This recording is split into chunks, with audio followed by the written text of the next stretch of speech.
ते लक्षात घ्या.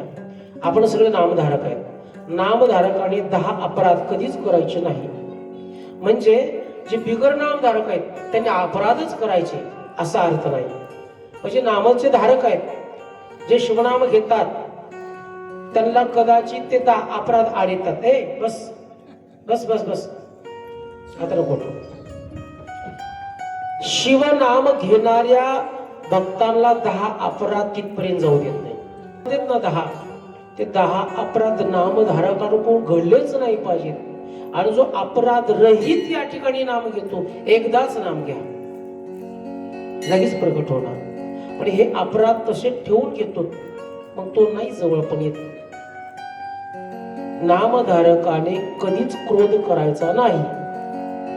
मग ते भजनी मंडळ भक्त असतील, सगळे इथे भजन करणारे असतील, किंवा इथे दररोज दर्शनाला येतील, जे आपण शिवकुळातले आहोत, आपण त्याचीच भक्ती करतोय, त्यालाच प्राप्त करायचं. पण हे अपराध घडू द्यायचे नाही.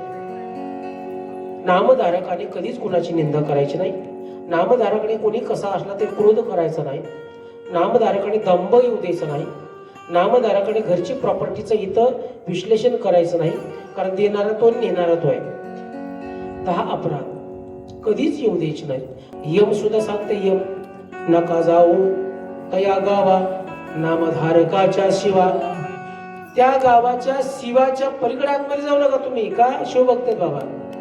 हा, म्हणून एवढे आपण पवित्र आहेत, पवित्र कुळात आहेत. आणि भगवान शिव पार्वतीच्या काल विवाहाचे आपण साक्षीदार आहोत.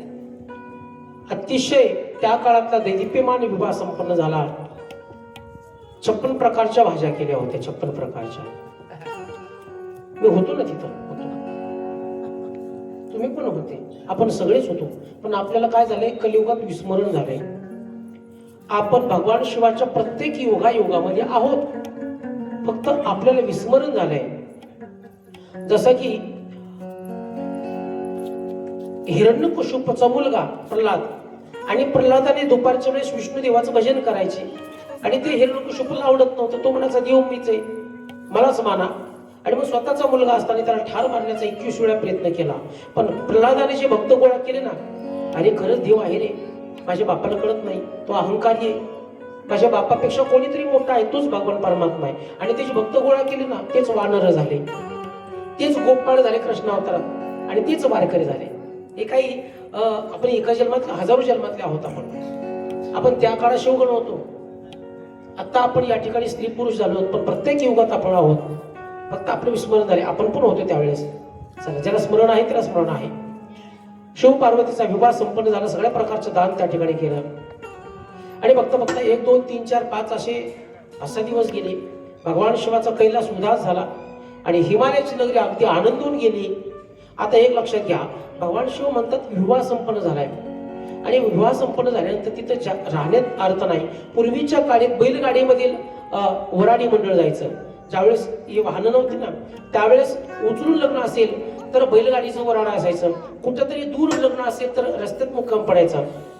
कडब्याच्या पिंडीत 2 घागरी पाण्याचे बांधलेले असायचे.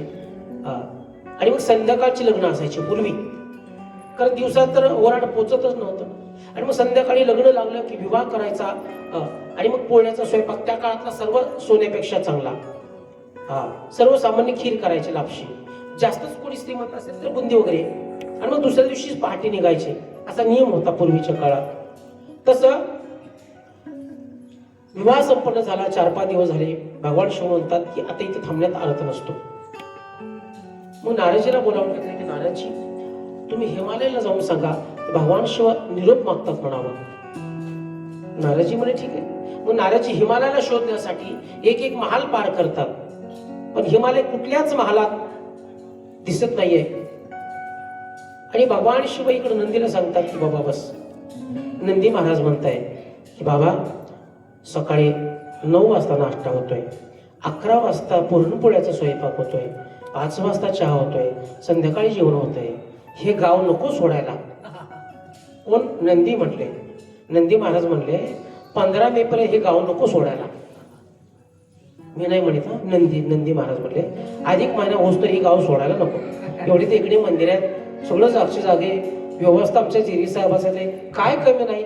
2 फॅन आहेत, कूलर आहे, नग जायचं इथून. भगवान शिव काय म्हणतात, वेदांत सांगतो तुम्हाला. भगवान शिव म्हणतात विवाहाचा एक नियम आहे. काय नियम आहे तर नवरीला आवडतो नवरदेव.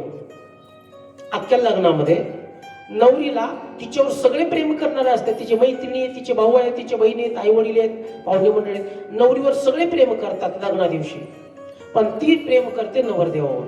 तिचं लक्ष फक्त नवरदेवावर असतंय. चला, आणि नवरदेव नवरीवर. नवरीला आवडतो नवरदेव, सासूला आवडतो जावाई कसा असला तरी धनवान असावा. बघा अक्कादेवी, सासूला नवरदेव कसा असू द्या, थोडा कलरनी कसा असो, पण धनवान असावा. सासूला आवडतो. सासऱ्याला आवडतो धन कमी असू द्या, पण जावाई विद्वान असावा, मूर्ख नसावा. अलग लक्षात, विद्वान हुशार असावा, 2 पैसे कमी कमवणार असावा. भावकीला वाटतं की जो नवरदेव आहे तो आपल्याच कुळातला आहे, ही चर्चा करतात. पण जे वराडी मंडळ असतं ना, ते नवरी नवरा कसले देखणेत का काही विचार करत नाहीत. खाला आठम कसा आहे, काय खाला काय काहीतरी असेच महाराज मी बघितले. मंडपात गेले ना, कार्यालयात मंडपात पहिले आचार्याकडे जातात. पदार्थ कसे ते 2-3 भाज्या वगैरे असेल ना, बस तिकडं काय कमाय नाही. हा वराडाला काय केलं त्याने. अहो नवरा नवरी किती देखणे असू द्या, 50 तोळं सोनं घातलेलं असू द्या, भव्य दिव्य असू द्या, फक्त भाजीला मीठ नसावं आणि पुऱ्या तुटूच नाही. आणि मग त्याला विचारावं कसं काय लग्न लागलं, काय लग्न झालं म्हणलं का. अहो तासभर पुरी तुटतच नव्हती, काय जेवण होतं, काय करायचं त्यांना. अहो पण म्हणलं इतका लाखोवर खर्च कर, जाळायचं का म्हणलं का. अहो भाजीत मीठ नव्हतं. कुणाला कशाची चिंता, कुणाला कशाची चिंता. वराडीला फक्त हा हे काय. तसं भगवान शिव म्हणतात नाराची आनंदी, हे जे शिवगण आहेत ना, हे महिनाभर जर इथं राहिले त्यांना काही टेन्शन नाही. पण मला माझा कैलास प्रिय आहे म्हणून त्याचे एक नियम आहे. अरे कोण आहे बघा, रडा लागले.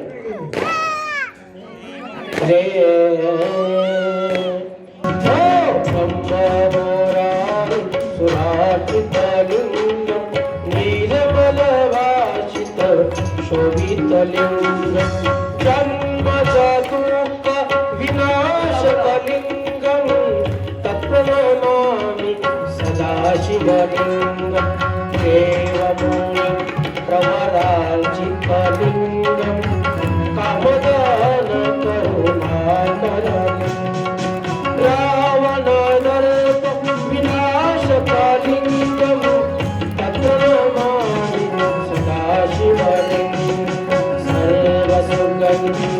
सुभोपितलिंगं मूर्तिविवर्धनं कारणलिंगं शीतसुरासुरं वन्दितलिंगं तत्र नमामि सदाशिवलिंगं कामकमामनि मोचितलिंगं कानिकपिवेशुकं जोडितलिंगं दक्षसूयाद्य विनाशकलिंगं तत्र नमामि सदाशिवलिंगं नमः शिवाय नमः शिवाय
देवाच नंदी जावायने सासरवाडीत किती वेळा जावं?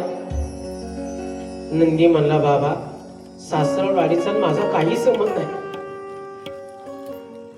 तुम्हाला प्रश्न आहे, नंदीचं जाऊ दे आता. सासरवाडी जावायने किती वेळ जावं? ऐका, शास्त्रात उल्लेख आहे, एक तर शुभ कार्य आणि एक अशुभ कार्य.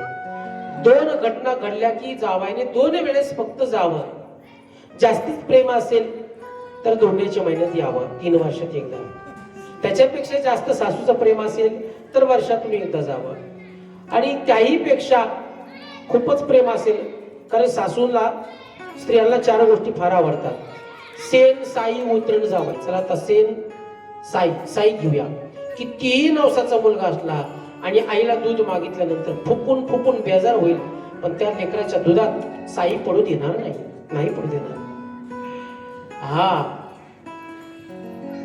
ऐका, एक बाबा आमच्या दृष्टीने सांगत असतात, दयानंद महाराज. ते दयानंद महाराज लहानपणी आजीला दूध मागायचे.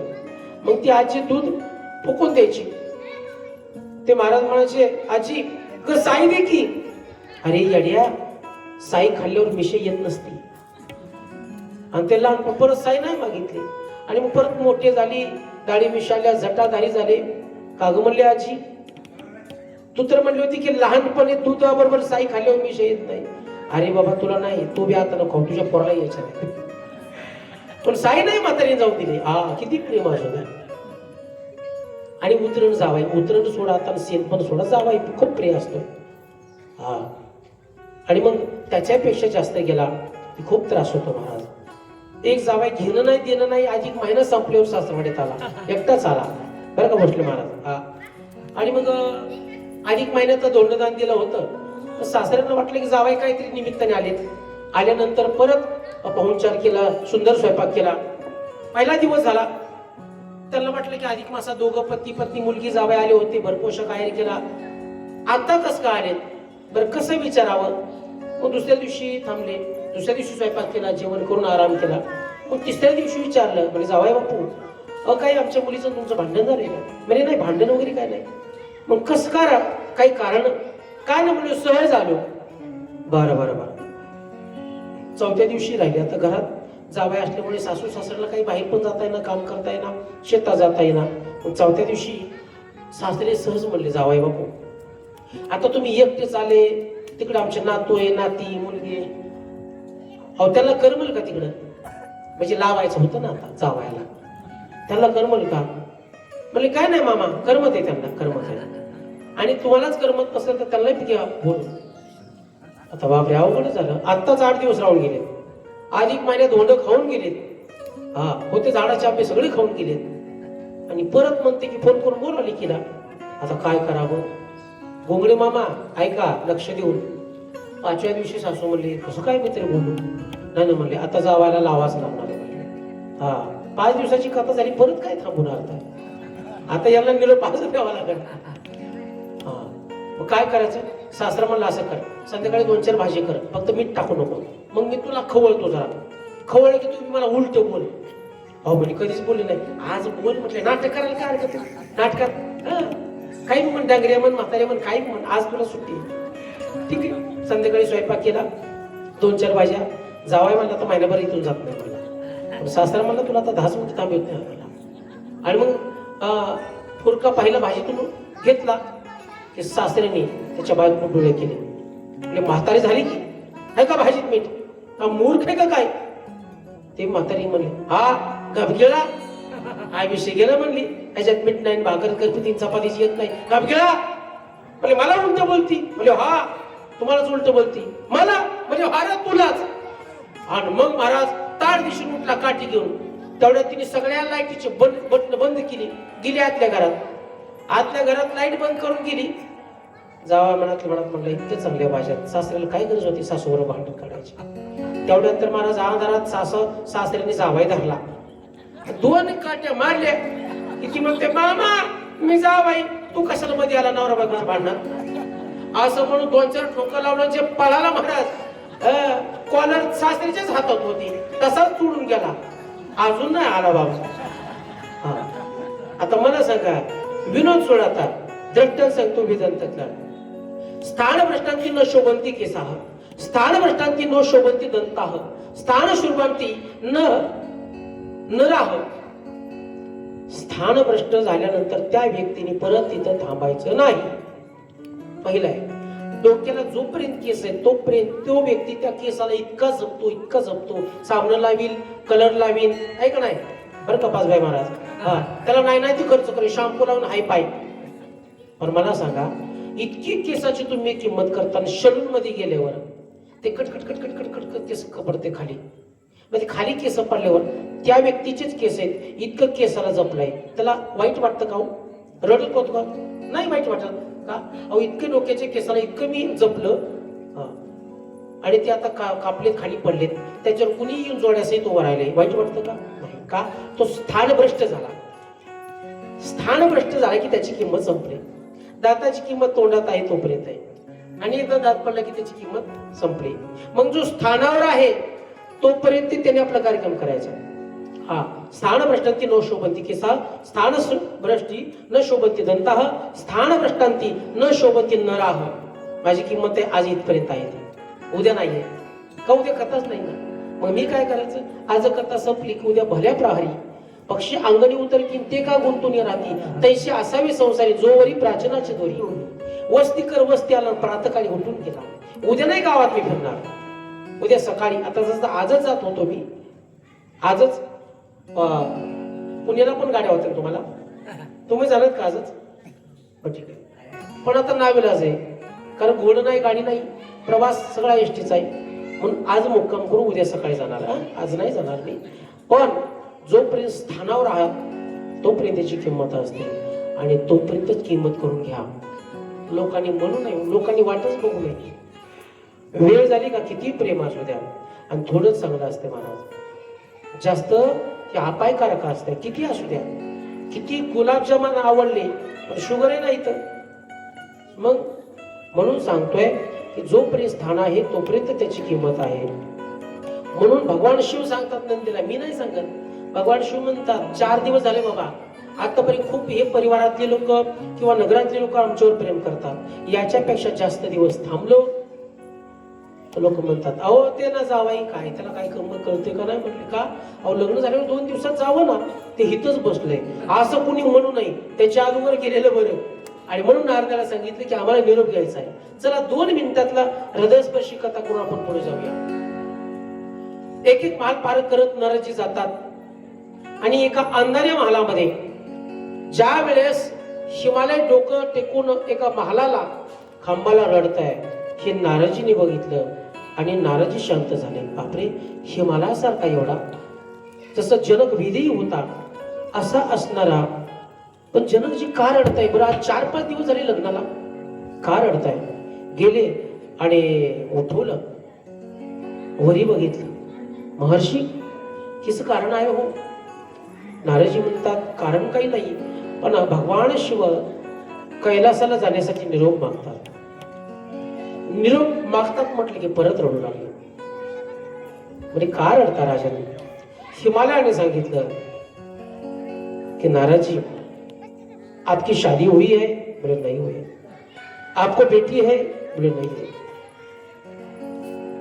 तो बेटी के विदाई का दुख आप नहीं जानते. नारद जी म्हणतात लेकिन राजन बेटी का जन्म तो जाने के लिए ही होता है. काय म्हणतात? त्या मुलांना चॉकलेट देऊन यावं त्यांना म्हणावं कथा इथं खेळा तुम्ही पण गपचिप खेळा. मुलीचा आपल्या घरी जन्म होतो तो आपल्यासाठी नसतो. बाप मुलीवर खूप प्रेम करतो आई प्रेम करते भाऊ प्रेम करतो पण ती मुलगी आपल्या घरी जन्माला येते म्हणजे ती आपली नसतेच. मग ज्याची असती त्याला फक्त उपवर करायचं शिक्षण द्यायचं ज्याची आहे त्याला नेऊन द्यायची ती त्यांचीच असते आपली नसते. कारण सांगव किती मुलीवर बापाचं प्रेम असतं म्हणजे तो आयुष्यभर घरात ठेवतो का हो? नाही ठेवता येत. किती प्रेम करणार असो नाही ठेवता येत. का? तिची जागा ती नसते, तिची जागाच असते सासरी. पण किती सोन्यापेक्षा पिवळी असू द्या मुलगी, पण एक दिवस तिला जावंच लागतं. म्हणून नारदजी समजावतात, बेटी का जन्म तो रहने के लिए नहीं होता, जाने के लिए होता है. हो, कळतंय मला. पण ती आज जगन्माता झाली याचा आनंद एका डोळ्यात आहे, पण तिचा माझा विरह होणार आहे हे दुसऱ्या डोळ्यात दुःखाचे अश्रू पाहिजे. तिचा विरह मला सहन होणार नाही म्हणून रडतोय मी. पण ठीक आहे, तुम्हाला एक दिवस तिची पाठवणी करावंच लागणार आहे. ठीक आहे. आणि नारदजीला सांगितलं की नगरात दौंडी द्या, उद्या सकाळी भल्या प्रहरी पार्वती भगवान शिवाबरोबर कैलास पर्वताची राणी होणार आहे. आणि मग सगळ्या नगरामध्ये दौंडी दिली. पण पूर्वीचा काळ असा होता, दौंडी दिली आणि त्या दिवशी कुणीही चूल पेटवली नाही. सगळे महालाकडे निघाले महाराज, सगळे निघाले. कुणी काय आपापल्या पद्धतीने एक एक भेट वस्तू देत आहे पार्वतीला. अख्खी रात्रभर तिच्या सोबत बोलतात. सकाळी नंदी सजवला आहे, शिबिका सजवलेली आहे आणि सगळे देवता आहेत, यक्ष गंधर्व किन्नर आहेत, ब्रह्मदेवाचे सैन्य आहेत. विष्णू घेऊ कसा निरोप तुटतात आर्तधारी. अशी बिकट अवस्था. आणि निघाले महाराज. अनेक वेळा सांगत असतो, घरामध्ये जीवनामध्ये सगळ्यात देखणं प्रेम असेल तर बाप मुलीचं आहे. एक लक्षात घ्या, त्या मुलीला तळ हाताच्या फोडाप्रमाणे सांभाळणारा बाप. आई कदाचित बोलेल, रागवेल, पण बाप मात्र ना इतका प्रेम करतो की त्या छकुलीसाठी तो रात्रंदिवस कष्ट करतो.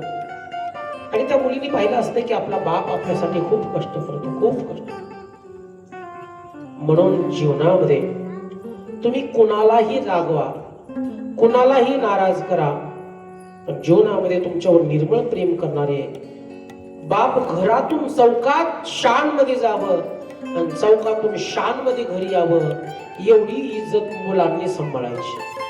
बस चौकात बापाला खाली मान घालायची वेळ त्या मुलांनी कधी येऊ द्यायची नाही. आणि ती जर वेळ मुलं येऊ देत असेल ना, तर ते मुलं जन्माला येण्या अगोदरच मेलेली. काय करायचं दादा?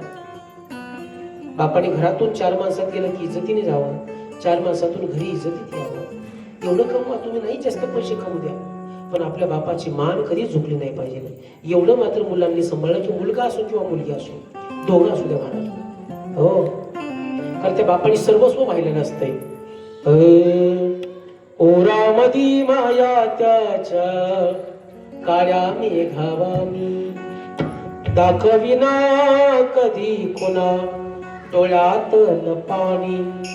झिजो झिजो संसाराचा गाडा हाकला, पोटामध्ये आसू जरी कणा वाकला. घडीभर तू थांब जरा, ऐक त्याची धापर, लय अवघड हाय गड्यानो ओम गाया बापर, ओम गाया बापर. लय अवघड हाय गड्यानो ओम गाया बापर. एक लक्षात घ्या, आपला भाव झोपला, झोपल्यानंतर त्याच्या हृदयावर आपले कान लावा आणि त्याची स्पंदन ऐका, त्याच्या काळजाचा ठोका ऐका. त्या ठोक्यातून एकच आवाज येईल, माझ्या परिवाराला सुख कसे मिळेल. मी अजून काही कष्ट करू शकतो, आयुष्यभर कष्ट करील, पण परिवारातल्या सगळ्या सदस्याला अखंडपणे सुख देईल. एवढं त्याच्या हृदयातले ठोके असतात. ऐका कधीतरी, ऐका. बापाच्या हृदयाला आपले कान लावा. एक वेळ तुम्ही देवाला नका पूजा करू, कारण तुमचा बापच तुमच्या घरातला चालता बोलता देव आहे. त्याला टाळून मग कुठं जाणार ना तुम्ही? मी परवा पण म्हटलंय, माय बाप केवळ कासे ताणे ना जावे तीर्थाशी. कुंडलिका काय केली परब्रह्म उभी ठेवली. स्पष्ट आहे, जिवंत रूप आहे माय बाप. आज आपण पाहणार आहोत, अल्प वेळामध्ये ती कथा पाहणार आहोत. कैलास पर्वतावर सगळे आले आणि त्या ठिकाणी महाराज सगळे आनंद घेऊ लागले. महाराज शिव पार्वतीला मध्यभागी बसवलेलं आहे. आणि मग सगळ्या अरुंधती माता आहेत, गौतमी माता आहेत, सगळ्या माता त्या ठिकाणी उपस्थित आहेत. कुमकुम तिलक केला, सगळे देवता आहेत, सगळे नाचू लागले, गावं लागले. महाराज किती सांगू मी,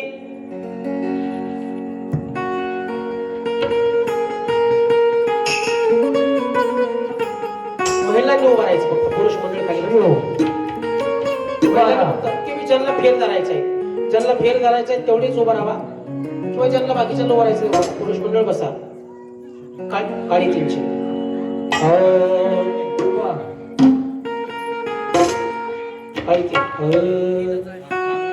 किती सांगू मी